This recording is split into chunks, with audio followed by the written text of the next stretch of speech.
এখন ঘটনাটা হচ্ছে যে এখানে ঠিক সেইভাবে করেনি। মেসি এসছে, মেসি বড় প্লেয়ার, আমরা বলছি অনেক ভালো প্লেয়ার, বড় প্লেয়ার, খেলার মধ্যে অনেক গুণ আছে। কিন্তু তাদের সঙ্গে তো তুমি এক্স প্লেয়ারদের একটা ইন্ট্রোডাকশন থাকবে তো। এই শতদ্রু দত্তটা কে? উনি কি বোঝেন ফুটবল নিয়ে? তাহলে বোঝেন একটা টিম চ্যাম্পিয়ন হয়েছে, ডাকবে না গোটা টিমটাকে? আমরা যখন সন্তোষ ট্রফি চ্যাম্পিয়ন হয়েছি তখন পেলে আসেনি? আমরা ৭৭ সালে আমরা চ্যাম্পিয়ন হয়েছি, আমরাও ৬ বার চ্যাম্পিয়ন হয়েছি সন্তোষ ট্রফি, কিন্তু আমরা তার মানে যাইনি। আমাদের তো আইএফএ ডাকতো। এখানে বেকেনবাওয়ার এসছে, এখানে মারাদোনা এসছে, এখানে পেলে এসছে, তখন তো হয়নি। হয়েছে তখন? হয়নি। বিদেশিরা আসলে পরে কিভাবে তাদেরকে। আজকে আমরা যেটা দেখলাম কয়েকজন রাজনৈতিক ব্যক্তিত্ব আর কিছু সংখ্যক মানুষের জন্য মেসি এতটাই আমাদের দেশের রাজনীতিটাই সর্বনাশ করে দিচ্ছে। গোটা পশ্চিমবঙ্গটাকে রাজনীতির যে শিক্ষা, যে মানে কল্পনা আমাদের মধ্যে থাকে, সেগুলো আমরা ঠিকমতো বাস্তবায়িত করতে পারি। মাঠে আমি ক্যাপ্টেন ছিলাম, পেলে ক্যাপ্টেন ছিল।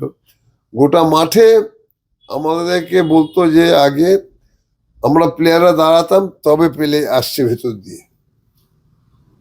একটা সম্মান জানাতে হয়। মেসি কে বা এখানে যারা ছিল তাদেরকে সম্মান জানালে পরে এই গন্ডগোলটা হতো না। পেলে যখন এসেছিল, হ্যাঁ, ওই গ্র্যান্ড হোটেলে উত্তম বাবু এসেছিলেন। আচ্ছা, গ্র্যান্ড হোটেলে, মাঠে না। এখন দর্শক আসনে যারা বসেছিল তাদেরকে গ্রেপ্তার করা হচ্ছে এই জায়গাটায়। দর্শক ছাড়া ফুটবল কে খেলবে? দর্শক আছে বলেই আমরা আছি, নাহলে আমরা থাকতে পারতাম না। এটা দর্শকদের যদি কেউ অবহেলা করে, দর্শকদের যদি কেউ কঠোর শাস্তি দেওয়ার চেষ্টা করে, মানে বিশ্বের সবচেয়ে বড় ভুল সেটা করে। আমি বলছি এগুলো ঠিক না। এটাকে উত্তম কুমার মহানায়ক উত্তম। ও, এটা তো তোরা চিনবি, কিন্তু এটা বলতে পারবি নাকি? হ্যাঁ, অশোক কুমার। হ্যাঁ, অশোক কুমার, ওনার তো অভিনয় দেখেছি। এই ভূপেন হাজারিকার সঙ্গে এটা কোন বছরে? ভূপেন্দার ছবিটা কোথায় জানো? ওই যে উপরে। এটা অনেক আগে, ৭৮ সালে। ৭৮, 78। হ্যাঁ, আচ্ছা। এখানে সবই ৭৭-৭৮-এর ছবি, সব ৭৭-৭৮-এর। আচ্ছা, এই যে পেলের সঙ্গে এই যে খেলার ছবিটা, এটাও ওই ওই সময় ৭৭-এর? ওইটাই, হ্যাঁ, ২৮ সেপ্টেম্বর। আর এটা কবেকার ছবি? ওই যে করমর্দন করছেন এই ছবিটা? এটা তো 82 এ আসলো না রাশিয়ার টিমটা। আচ্ছা, রাশিয়ার টিমে আইএফএ 11 এর সাথে আমি ক্যাপ্টেন ছিলাম। এ পাশে, ও পাশে দিদি, এ পাশে দাদা। হ্যাঁ, জ্যোতিবাবুর সঙ্গে আপনি এটা কোন বছরের ছবি? এটা অনেক আগে, জ্যোতিবাবু তখন বেঁচে ছিলেন, আমি বলতে পারবো না। আর এর মধ্যে সব থেকে স্মরণীয় মুহূর্ত এখানে দেখতে পাচ্ছি রাষ্ট্রপতির হাত থেকে আপনার সম্মান নেওয়ার। না না, আমার এইটা সবচেয়ে, এটা সব থেকে সম্মানীয়। আচ্ছা, পেলে আমাদের হারাতে পারেনি। তাই নাকি? না না, আমরা তো ড্র করলাম 2-2 গোলে। আচ্ছা, আমরা জিতছিলাম, লাস্ট মিনিটে পেলে গোল করে দিল একটা। আচ্ছা, মানে ড্র হয়েছিল সেই সময়। আচ্ছা,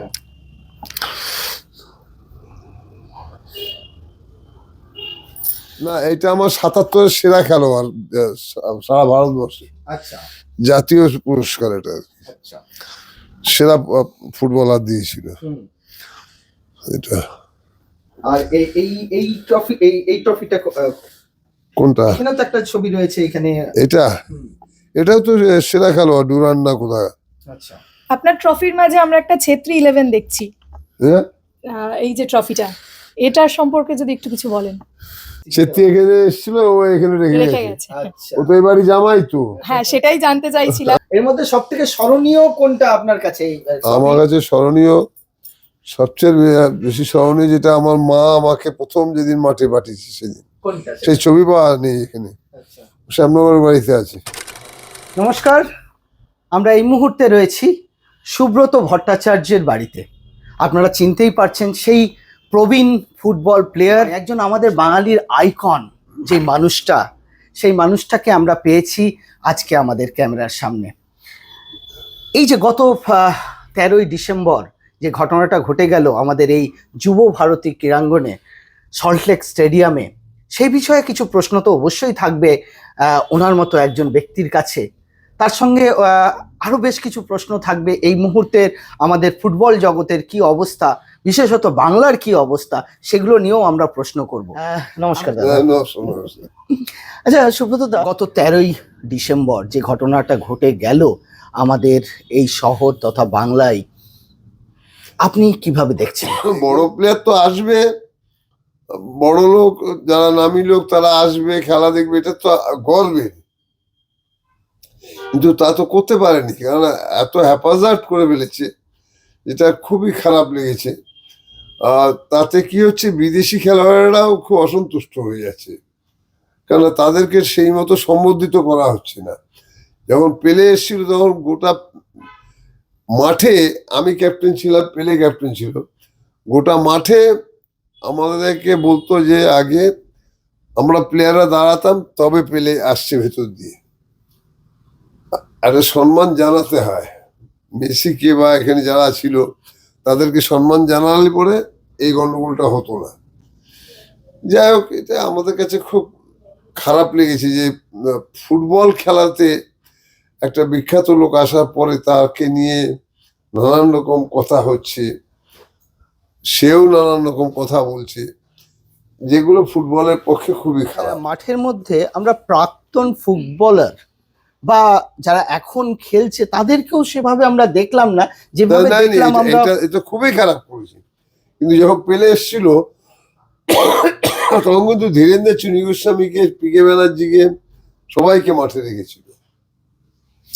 কিন্তু এখানে এটা খুব খারাপ করেছে যে সিনিয়র প্লেয়ারদের নিয়ে এসে একটুখানি রাখা, যারা নামি খেলোয়াড়, যারা খেলেছে ভালো, যারা দেশের সুনাম অর্জন করেছে, তাদেরকে নিয়ে এসে উনি রাখতে পারতেন, পরিচয় করাতে পারতেন। পেলেও জানছে যে এরা ভারতবর্ষের হয়ে খেলে। মারাদোনা যখন এলো 2008 সালে, সেখানেও তো আপনাকে দেখতে পাচ্ছি ছবিতে আপনি উপস্থিত। ওই একই তো, একই মারাদোনা এসছে যখন আমার নাম করে গিয়ে বলেছে, তখন মারাদোনা নিজেই এগিয়ে এসছে। সে এসছে তো, কিন্তু সেরকম ব্যবস্থা করতে হবে, এখানে করেনি তা। আজকে আমরা যেটা দেখলাম, কয়েকজন রাজনৈতিক ব্যক্তিত্ব আর কিছু সংখ্যক মানুষের জন্য মেসি এতটাই আমাদের দেশের রাজনীতিটাই সর্বনাশ করে দিচ্ছে। গোটা পশ্চিমবঙ্গটাকে রাজনীতির যে শিক্ষা, যে মানে কল্পনা আমাদের মধ্যে থাকে, সেগুলো আমরা ঠিক মতো বাস্তবায়িত করতে পারিনি। ভুল করেছে, এটা তো ভুল করেছে। এবং পেলে এসেছিল তখন, কিন্তু পেলে তো মেসির চেয়ে ছোট প্লেয়ার না, বড় প্লেয়ার। এখন ঘটনাটা হচ্ছে যে এখানে ঠিক সেইভাবে করেনি। মেসি এসছে, মেসি বড় প্লেয়ার, আমরা বলছি, অনেক ভালো প্লেয়ার, বড় প্লেয়ার, খেলার মধ্যে অনেক গুণ আছে। তাদের সঙ্গে তো তুমি এক্স প্লেয়ারদের একটা ইন্ট্রোডাকশন থাকবে তো, ওরাও জানুক যে এদেশে আগে খেলা হতো অনেক। কিন্তু ওরা তো সেটা বুঝতে পারছে না এখন। মানে এমন পরিস্থিতিটা হলো, মেসি এলেন কলকাতায়, এসে কোনো ফুটবলই দেখতে পেলেন, কোনো ফুটবল দেখতে পেলেন, ফুটবলই হাতে তো পেলেনই না, মানে দর্শকরাও তাকে না না না পায়নি ঠিকই। আচ্ছা, এই জায়গায় দাঁড়িয়ে বম্বে যেটা করে দেখাতে পারলো, বা হায়দ্রাবাদ, বম্বেতে তো আপনার জামাইকে যথেষ্ট সম্মানের সঙ্গে দাঁড় করিয়েছে ওখানে, এবং সুনীল ছেত্রী নিজে যেভাবে পুরো বিষয়টাকে ইয়ে করলেন, এবং সচিন তেন্ডুলকর, সেটা কি আপনার কাছে খুব আমার খুব ভালো লেগেছে। মানে আমার কথা হচ্ছে, ওরা তো খেলোয়াড়রা এগুলো ঠিক মতো কন্ট্রোল করেছে, তো গোটা ব্যবস্থাটা ঠিক মতো করেছে ওরা, কিন্তু ভালো। আমাদের এখানে তো কেউ, আমাদের এখানে মুশকিল হচ্ছে যে, বললে ওটা খারাপ হবে, আমাদের এখানে রাজনৈতিক হস্তক্ষেপ হলে পরে সবেতেই গন্ডগোল হয়ে যাবে। আমি নাম বলতে চাইছি না, কিন্তু রাজনৈতিক হস্তক্ষেপের জন্য আজকে আমাদের এই বদনামটা হচ্ছে পশ্চিমবঙ্গ ফুটবলে এবং দর্শকদেরও। আমরা মানে যখনই আগে খেলাও দেখেছি যুবভারতীতে, মানে এত চেকিং হয়, কোনো রকম জলের বোতল বা বাইরে কিছু নিয়ে অ্যালাউ নেই। সেদিনকে জলের বোতল, কোল্ড ড্রিঙ্কস এর বোতল আমরা দেখলাম। নির্দেশ পেয়েছে নিশ্চয়ই প্রশাসন, যদি আজকে করে থাকে যে জলের বোতল অ্যালাউ না, কালকেও করবে নিশ্চয়ই। কিন্তু সেটা ও নির্দেশ পেয়েছে, কাউকে কোনো কিছু বলো না, এরও একটা কিছু বলেছে আর কি। এগুলো হয়তো রাজনৈতিক হস্তক্ষেপের জন্য এসব হয়েছে। এই যে বিশৃঙ্খলা সৃষ্টি হওয়াটা, এটা মাঠে আগেও হয়েছে, হয়নি তা নয়। বিশৃঙ্খলা খেলা চলাকালীন কোনো খেলা নিয়ে বিতর্ক না, বড় হচ্ছে কোনোদিন বাইরে বা এখানে বেকেনবাওয়ার এসছে, এখানে মারাদোনা এসছে, এখানে পেলে এসছে, তখন তো হয়নি। হয়েছে তখন হয়নি। বিদেশিরা আসলে পরে কিভাবে তাদেরকে, মানে এখানে কি এই যে বিদেশিরা যখন এলো, আপনারা একটা প্রদর্শনী ম্যাচ খেললেন পেলের সঙ্গে, বা এরকম ধরনের কোন একটা আয়োজন কি করা উচিত ছিল নাকি না সেটা মেসির সহমত ছিল না, এরকম কিছু ব্যাপার? তা আমি বলতে পারবো, তবে করা উচিত ছিল সেরকম ভাবেই যে বাংলার ফুটবল ভার্সেস মেসিরা আসছে কি কি, হুম। এরা কিছু করেনি। মানে গোটা সাংগঠনিক ব্যবস্থাটাই ত্রুটি ছিল অনেক। কি কি ত্রুটি আপনার নজরে ধরা পড়লো, শুধু একটু যদি পয়েন্ট আউট করে দেন তাহলে দর্শকদেরও খুব। প্রথম হচ্ছে যে কার সঙ্গে খেলবে সেটা সঠিকভাবে এরা করতে পারেনি, কে খেলবে সেটাও করতে পারেনি, কার জনপ্রিয়তা আছে, কে আসলে খেললে পরে জনতা খুশি হবে সেটাও এরা বুঝতে পারেনি। সুতরাং সব মিলিয়ে মিশিয়ে এমন একটা জায়গায় নিয়ে গেছিল যে গোটা সাংগঠনিক ব্যবস্থাটাই ভুল ছিল। দর্শক আসনে যারা বসেছিল তাদেরকে গ্রেপ্তার করা হচ্ছে এই কোনো মানেই জায়গাটায়। হয় না। হুম। দর্শক ছাড়া ফুটবল কে খেলবে? দর্শক আছে বলেই আমরা আছি, নাহলে আমরা থাকতে পারতাম না। এটা দর্শকদের যদি কেউ অবহেলা করে, দর্শকদের যদি কেউ কঠোর শাস্তি দেওয়ার চেষ্টা করে, মানে বিশ্বের সবচেয়ে বড় ভুল সেটা করে। আমি বলছি এগুলো ঠিক না। দর্শকরা ছাড়া কোনো খেলা, কোনো প্রদর্শনী সম্ভব নয়। আচ্ছা, এই যে আমাদের সিনেমার আর্টিস্টরা সেখানে গিয়ে হাজির এবং তারা মেসিকে ঘিরে থাকলেন বা ছবি তুললেন, এইরকম বিভিন্ন বিতর্ক। এরা ছবি তুলেছে। আমার দেখিনি যে যখন পেলে এসছিল তখন আমি ক্যাপ্টেন ছিলাম। পেলে যখন এসছিল, হ্যাঁ, ওই গ্র্যান্ড হোটেলে উত্তম বাবু এসেছিলেন। আচ্ছা। গ্র্যান্ড হোটেলে, মাঠে না। পেলে এসে আসার সময় কিন্তু ধীরেন্দ্র সঠিক ব্যবস্থা করেছে যে মাঠে হাঁটিয়ে মাঠে না হবে। ইডেন গার্ডেনে খেলা হয়েছিল, মাঠে হেঁটে উনি একা যাবেন খেলার ড্রেস পরে, এটা ধীরেন্দ্র করেছিল। আর ওর সঙ্গে মিট করতে হলে পরে গ্র্যান্ড হোটেলে একটা ঘর ছিল, সেই ঘরে মানে সেখানে ওই অন্য অতিথিরা মিট করে ছবি তুলে, রিপোর্টাররা ওখানে। আচ্ছা, কয়েক ঘন্টা আগে আমাদের ক্রীড়ামন্ত্রীর পদত্যাগপত্র জমা দিয়েছে মুখ্যমন্ত্রীর কাছে। এটা আমাদের যে ক্রীড়ামন্ত্রী আছে তাদেরও ভাবা উচিত ছিল যে কি কি আইডিয়া করলে পরে, কাকে জিজ্ঞাসা করলে পরে কিভাবে শুরু হবে, হয়তো সেই পথটা বলে দিতে পারে। কিন্তু তা এসব কিছু করেনি। সবই নিজেদেরকে জাহির করার জন্য, নিজেদের বিদ্যা বুদ্ধিতে চালিয়েছে, যার জন্য শতদ্রু দত্ত বলে যে, সে কে? শতদ্রুটাকে? সেই তো এই পুরো ইভেন্টার অর্গানাইজেশনের কন্ট্যাক্ট করেছে। হ্যাঁ হ্যাঁ, ওহো, কন্ট্যাক্ট করেছে। তুমি ঠিক আছে, নিয়ে এসছো, আমরা খেলবো, তোমার এখানে যা সহযোগিতা এগুলো আমরা করবো। তুমি কে? মানে তারপরে বলতে চাইছেন যে সরকারকে পুরো দায়িত্বটা নেওয়া উচিত ছিল, যে পুরো ইভেন্টটাকে পরিচালনা করার জন্য। হয়তো সে কোঅর্ডিনেটর হিসেবে কাজ করেছে, কিন্তু আচ্ছা, এগুলো ভাবতে হবে তো।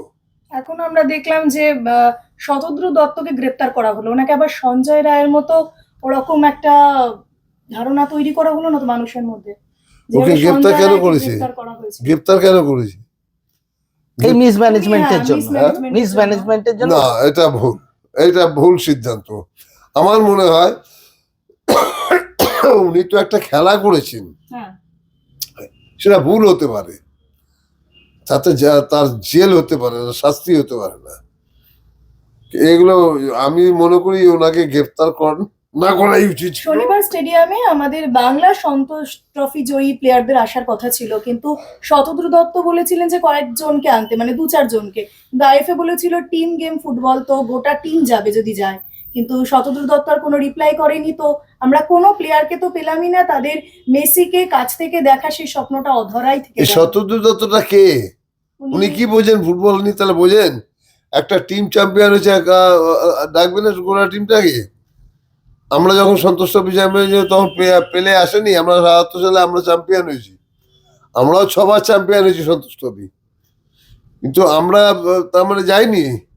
আমাদের তো আইএফএ ডাকতো, আমরা যেতাম, ঠিক আছে, যখন ডাকবে না তখন যাবো না, কিন্তু ডেকেছে। এগুলো এই যে ভুল ভ্রান্তি, পরে নিজের আধিপত্য বিস্তার করার জন্য এরা নিজেরা সব জিনিসপত্র ডিসিশন নিয়ে ফেলে, এটা এই করা হবে, ওইটা ওই করা হবে, এগুলো ঠিক না। আচ্ছা, এই যে এই মুহূর্তে আমাদের বাংলা ফুটবল কোন জায়গায় দাঁড়িয়ে রয়েছে? খুব ভালো জায়গায় নেই।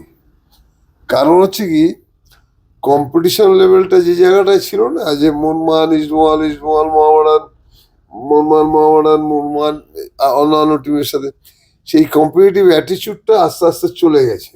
এখন আমরা যেটা দেখছি, মানে আগেকার দিনে এতটাও ছিল না, এখন এটা খুব বেশি করে আসছে যে মানে খেলা রাজনীতি এক হয়ে যাচ্ছে, খেলোয়াড়রা এখন রাজনীতিতে ঢুকে যাচ্ছেন। তো তাতে কি আমাদের ওরা খেলার ঢুকে কিছু, যাচ্ছে না, ঢুকে গেছে। তাতে করে আমাদের কি না, খেলার আগে কিছু রাজনীতির কোনো ইন্টারফারেন্স ছিল না। ছিল কিছু, পরে যখন সুভাষ চক্রবর্তী এসেছিল তখন কিছু, অল্প কিছু ছিল, কিন্তু আমি তো ৭৪ সাল থেকে আছি বড় ক্লাবে, কোনো ইন্টারফেয়ার ছিল না। আমি একটা কথা বলছি, বাংলা ফুটবলের সেই আগেকার দিনের চুনি গোস্বামী বা পরবর্তীকালে শেষের দিকে যদি দেখো কিষাণু দে, তুমি পাবে না। কারণ হচ্ছে ফুটবলের সেই পরিচর্যাটা জেলায় জেলায় নেই, আচ্ছা, গ্রামে গ্রামে নেই, শহরে শহরে নেই। তার জন্য কি হচ্ছে, এই খেলতে হয়, খেলছি ঠিক আছে, যা বা অভিভাবকরা পাঠিয়ে দিচ্ছে, যা গিয়ে শরীর ঠিক রাখার জন্য, খেলে বড় হওয়ার জন্য না। আমার মা আমাকে মাঠে পৌঁছে দিয়ে আসতো স্কুল থেকে আসলে, আমার ওই স্কুল থেকে আসতে পরে আমার মা আমাকে ছোটবেলায় পৌঁছে দিয়ে আসতো, মাঠে খেলে চলে আসবে। এই যে মায়ের যে একটা অনুপ্রেরণা ছিল, সেগুলো তো আমার কাজে দিয়েছে, সেগুলো আমরা মন থেকে সঠিকভাবে কাজে লাগিয়েছি। আমি সন্তোষ ট্রফি 2বার সেরা খেলোয়াড়, আমার দেখা একটা খেলোয়াড় দেখা যে 2বার সন্তোষ ট্রফি বেস্ট প্লেয়ার চুনিদা পেয়েছে, আমি পেয়েছি। কিন্তু ঘটনাটা হচ্ছে যে খেলাধুলোর ক্ষেত্রে থেকে যদি সেই মনোনিবেশ না থাকে, আর সেটা যদি কোচেরা না দিতে পারে, আমাদের সমস্ত কিছু খারাপ হয়ে গেছে। আপনি আপনার জামাই সুনীল ছেত্রীর খেলা দেখেছেন মাঠে গিয়ে? না, ও তো আমার এগেস্টেই খেলেছে। তাই? না, আমার এগেস্ট মানে ছোটবেলায় ও যখন এসেছিল প্রথম। আচ্ছা, ঠিক আছে, ও খেলছে, ভালো খেলছে, খেলুক, খেলতে থাকুক, ঠিক আছে, কিন্তু ঘটনা হচ্ছে যে তাদের তো গোটা দেশকে জেতানো যাবে না। একটা সুনীল খুব ভালো হতে পারে, তো একটা সুনীল একটা চুনি জেতাতে পারেনি সবসময়। মানে গোটা টিমটা, হ্যাঁ, টিমটাকে ভালো হবে। তাহলে বলছেন এখন একটা টিমের অভাব রয়েছে? টিমের মানে ব্যাপক, আমি তোমায় বলছি, ভালো খেলোয়াড়ের সংখ্যা একেবারে কমে গেছে। তুমি একটা কিষাণু দিয়ে দেখাও তো আমার, আমাদের বাঙালি ছেলে তো, তুমি দেখেছো কিষাণু খেলা? না, সেই সুযোগ হয়নি। হ্যাঁ, একটা কিষাণু দিয়ে দেখাক তো, একটা সুরজিৎ সেনগুপ্ত দেখাও, নেই। কারণ হচ্ছে কি, যে খেলোয়াড় তৈরি করার পরিকল্পনা খুব খারাপ, আর সেই খেলোয়াড় ভালো হলে সেই খেলোয়াড়কে তৈরি করার জন্য যে উৎসাহ থাকা দরকার, সেটারও খুব অভাব, যার জন্য ভালো খেলোয়াড় বাঙালি আর উঠছে না। একটা সময় আমরা যেটা দেখেছি, আপনাকে ইস্টবেঙ্গল থেকে বলা হয়েছিল তাদের টিমে যাওয়ার জন্য, কিন্তু আপনি অনেক কম পারিশ্রমিকেও মোহনবাগানেই রয়ে গেছিলেন। আপনার মতন সৎ এরকম ফুটবলার এখন আর কটা আপনি দেখতে পান? এখন তখনও ছিল না। আমার আমার আমি তোমার এমনি উদাহরণ দিয়ে বলছি, ধরো আমি যদি 10 টাকা ইস্টবেঙ্গলতে পেতাম, তো মোহনবাগানতে পেতাম 2 টাকা, হ্যাঁ, তাহলে আমি 2 টাকাই খেলতাম, 10 টাকায় যাইনি। কিন্তু আমি খেলেছি 17 বছর, কেউ খেলেনি। আমার দেখাও একটা খেলোয়াড় 17 বছর খেলেছে, মান্নাদা 15 বছর খেলেছে, আমি 17 বছর খেলেছি। আর মোহনবাগানের এই সময় 17 বছর খেলা মানে তোমার প্রত্যেকটা ম্যাচ ভালো খেলতে হবে, তা নাহলে তোমার সাপোর্টার তাড়িয়ে দেবে। সুতরাং সব মিলেমিশে হয় কি, যে নিষ্ঠা, সাধনা, অধ্যবসায় যদি ঠিক থাকে তাহলে তুমি নিশ্চয়ই খেলতে পারবে, সেটা ঠিক রাখতে হয়। আমাদের ভিডিও ভালো লাগলে লাইক এবং শেয়ার করুন, কমেন্ট সেকশনে গিয়ে জানান আপনাদের মতামত। কোথায় থেকে দেখছেন সেটাও আমাদের জানাবেন, তাহলে আমরা বুঝতে পারবো কত দূর আমরা পৌঁছতে পারলাম। আরও ভিডিও পেতে আমাদের চ্যানেলটি সাবস্ক্রাইব করুন এবং প্রতি মুহূর্তে আপডেট পেতে প্রেস করুন পাশে থাকা বেল আইকন।